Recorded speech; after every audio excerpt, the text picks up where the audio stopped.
input devices. The devices that are used to give commands or instructions to the computer or tell the computer what to do are called input devices. Some of the input devices are keyboard. Keyboard is an input device that is used to give instructions to the computer by typing text and numbers. We type letters, numbers, and symbols using a keyboard.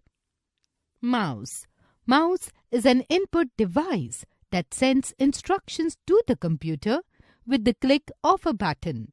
It is used to draw pictures and for selecting objects on the computer. Scanner.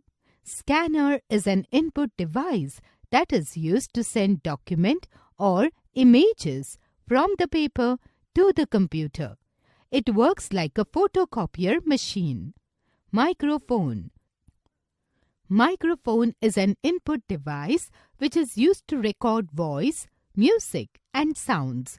These can be stored on the computer.